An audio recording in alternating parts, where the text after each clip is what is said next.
ये मोदी के झूठ और मुस्लिम दुश्मनी के बयानात को लेकर कांग्रेस के राहुल गांधी ने कड़ी तनकीद की है।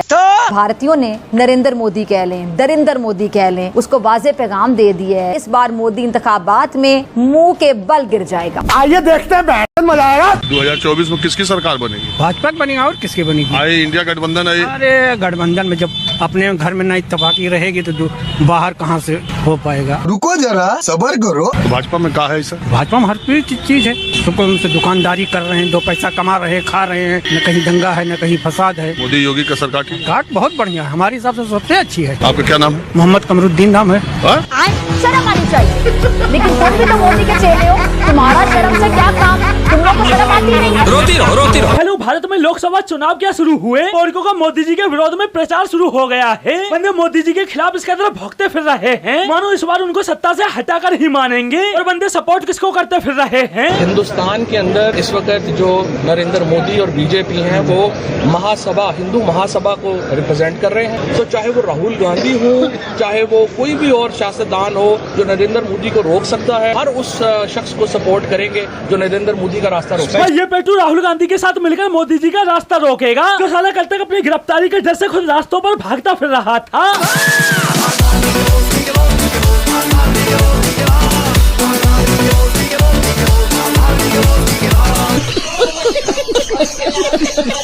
भाई कुछ महीनों पहले इस पेटू की पाकिस्तान में वो हालत कर दी गई थी कि बंदे को कुत्ते की तरह दौड़ा कर पेला गया था। और बंदे पर मुकदमे क्या क्या दर्ज किए गए। फवाद चौधरी के खिलाफ 11 मुकदमा दर्ज। पंजाब पुलिस ने रिपोर्ट लाहौर हाईकोर्ट में जमा करा दी। फवाद चौधरी वॉशरूम की टूटी और पाइप चोरी की FIR में भी नामजद है, जबकि फवाद चौधरी पर बिजली की वायरिंग चोरी करने का भी इल्जाम आयद किया गया है।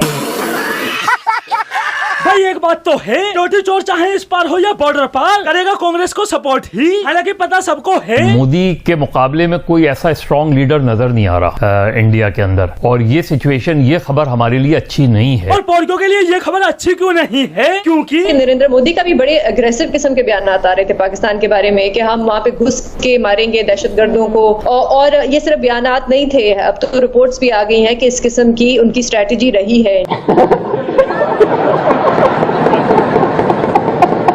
यही कारण है कि पोर्को की मोदी जी से फटी पड़ी है, क्योंकि पहले जब चाहे तब बंदे इंडिया में आकर आतंकी हमले करके चले जाते थे, लेकिन अब मोदी जी की वजह से भारत इतना सुरक्षित हो चुका है कि पाकिस्तान की तरफ से आतंकी हमला करना तो दूर, अगर कोई पोर्की भारत से ट्रेड करने की बात भी करता है तो। सदिक मलिक साहब, हमारा वजीर खारजा कहता है कि हम तो तिजारत करना चाहते हैं, वो कहते हैं हम तुम्हें घर में घुस के मारेंगे। और भारत पाकिस्तानी आतंकियों को घर में घुस के मार भी रहा है, लेकिन उसके बावजूद भी पोर्की है कि क्यों? राजनाथ सिंह, मुंह संभाल कर बात करो, तुम्हारी औकात नहीं है घुस कर मारने की। वल्लू बता किसे बता? वजीर दिफा राजनाथ सिंह, उन्होंने एक इंटरव्यू में कहा था कि ये जो आतंकवादी हैं अगर भाग के पाकिस्तान भी चले जाएं तो हम वहाँ उन्हें घुस के मारेंगे। अच्छा, और वो मार भी रहे। अब भी वक्त है नरेंद्र मोदी को लगाम डाल दो, वरना ये दरिंदा पूरी दुनिया का अमन तबाह बर्बाद कर सकता है। दुनिया का अमन तबाह बर्बाद होना हो, लेकिन मोदी जी के तीसरी बार आने पर पाकिस्तान जरूर तबाह बर्बाद हो जाएगा। और भाई यही कारण है कि पोर्की न सिर्फ मोदी जी को हराने के लिए जमकर दुष्प्रचार कर रहे हैं, बल्कि भारतीय लोगों को मोदी जी के खिलाफ भी कर रहे हैं। मोदी अपने झूठे भाषण से, ड्रामेबाजियों से शिमाली रियासतों में रहने वाले बेचारे मासूम गरीब हिंदुस्तानियों को आसानी से बेवकूफ बना लेता है, देता उनको कुछ भी नहीं है। और दूसरी तरफ सच्चाई। नाम बताओ अपना। चंपा। मोदी ने क्या क्या दिया? गैस दिया, पानी, लैट्रिन दी, पानी दिया, पिल्सन दी, कोटा देता है मेरे को फ्री। यही नहीं, अभी और सुनिए। क्या नाम है आपका? मोहम्मद बिलाल। किन मुद्दों पे आपने वोट किया है यहाँ पे? मुद्दों पे वोट किया, मतलब हमें तो यार जहाँ सपोर्ट मिलती है वहाँ करते हैं। हमें सपोर्ट मिली बीजेपी से। एक्चुअली हमारे पापा का जो चल रहा है ट्रीटमेंट काफी टाइम से, तो आयुष्मान कार्ड से काफी ज्यादा सहूलत मिली हमें। कोई डॉक्टर ने लापरवाही तो नहीं? कोई लापरवाही नहीं, बढ़िया ट्रीटमेंट कर। ये तो नहीं पूछा कि आप मुसलमान हैं, आपका इलाज? नहीं, ऐसा कुछ नहीं। तो बहुत सहूलत मिली हमें यार, हम कहाँ इतना ज्यादा इलाज कराते हैं। पापा का तो 5 लाख तक का इलाज फ्री हो सकता है। कितने का इलाज? 5 लाख तक का इलाज। आपका कार्ड जब बना था तब भी तो आपसे नहीं पूछा गया था भाई, है ना? कुछ नहीं पूछा गया। लगता है सबका साथ सबका विकास मोदी जी कर रहे हैं। बिल्कुल। यह है मोदी जी की पॉलिसी, सबका साथ सबका विकास। लेकिन उसके बावजूद भी पोर्की लोगों को गुमराह कैसे करते हैं? भारतीय मुसलमानों को कहना है कि हम डरे हुए रहते हैं। अबे साले। और भाई इन बंदों की हरामजादगी, बंदों को अपने मुल्कों में भीख मांगते दूसरे देशों में रोजगार के लिए जाती आवाम दिखाई नहीं देती, बल्कि इन्हें मोदी विरोध में दिखाई क्या देता है? भारत में इस वक्त हर 5 में से 2 नौजवान जो ग्रेजुएट्स हैं वो काम की तलाश में, उनको काम नहीं मिल रहा, रोजगार नहीं मिल रहा, इतनी बेरोजगारी है। अच्छा। जबकि पोर्कियों के खुद के मुल्कों में युवाओं की हालत। एजुकेटेड बंदा आप देखें धक्के खा रहा है जगह जगह। हम लोग इधर पढ़ रहे हैं, उसके बाद हमारे पास जॉब नहीं है। पिछले साल 7 लाख बंदे पाकिस्तान छोड़कर बाहर गए। अभी मुझे कोई अफ्रीका का वीजा देगा तो मैं चला जाऊंगा। हमें यहाँ पे कोई ऑप्शन नहीं मिल रहा। एटलीस्ट बाहर जाके कोई ऑप्शन तो मिलेगा ना। वहाँ पर अगर हम लोग गाड़ी भी साफ कर लेंगे, बाथरूम साफ कर लूंगा, कुछ तो पैसे मिलेंगे ना। भाई ये तो इन भिखारियों के मुल्क में युवाओं की हालत है। बंदे रोजगार के लिए अफ्रीका जैसे देश में गाड़ी बाथरूम साफ करने को तैयार हैं, लेकिन पोरगों को अपने मुल्क की हालत न देखकर उंगली किस पर उठानी है। भारत में जो ग्रेजुएट्स हैं उनको काम नहीं मिल रहा, रोजगार नहीं मिल रहा, इतनी बेरोजगारी है। जबकि पोरगों के मुल्क की हालत। अगर बरमूदा ट्रायंगल का भी वीजा मिले ना, भाग जाओ, निकलो यहाँ से।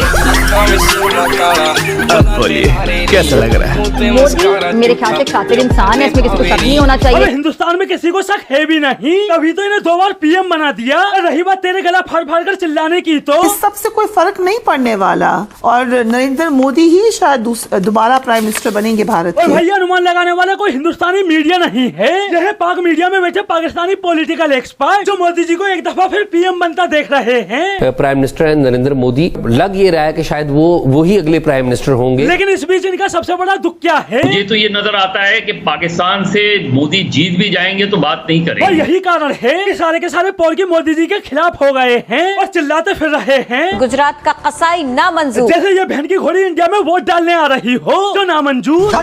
मतलब भारत में लोकसभा चुनाव क्या शुरू हुए, पोरगियों ने मोदी जी को हराने के लिए पिछवाड़े का पूरा जोर लगा दिया है। और इस मुहिम में अकेले पोरगी ही शामिल नहीं है, बल्कि इंडिया में मौजूद कुछ आटू घाटू झाटू भी शामिल हैं। ये बंदे मोदी विरोध में इस कदर पागल हो चुके हैं कि बंदों को देश में हो रहा विकास ही नहीं दिखाई दे रहा, जबकि उधर पोरगी खुद कहते फिर रहे हैं। भारत आज दुनिया की 5वीं बड़ी मईशत है, 625 अरब डॉलर उसके जरिए मुबादला है। IT, तिजारत, सफारतकारी, स्पोर्ट्स, फिल्म इंडस्ट्री, भारत कहीं से कहीं पहुंच चुका है। वो सिर्फ चांद पर नहीं पहुंचा बल्कि इन शोबों में भी चांद पर पहुंच चुका है। गुर्बत कम हुई है, मिडिल क्लास में इजाफा हुआ है। भारत वो वाहिद मुल्क है जिस पर चीन, अमेरिका और रूस मुत्तहिद हैं, जिस पर ईरान और सऊदी अरब मुत्तहिद हैं, और जो अब अरब पतियों में तीसरा बड़ा मुल्क है। और हर काबिल जिक्र मुसलमान मुल्क नरेंद्र मोदी को आला सिविलियन अवार्ड दे चुका है। और हालत ये है कि एक तरफ वो बाबरी मस्जिद गिराकर मंदिर की अयोध्या मंदिर की इफ्तिताह कर रहा था, दूसरी तरफ UAE में भी मंदिर का इफ्तिताह हो रहा था। सही है।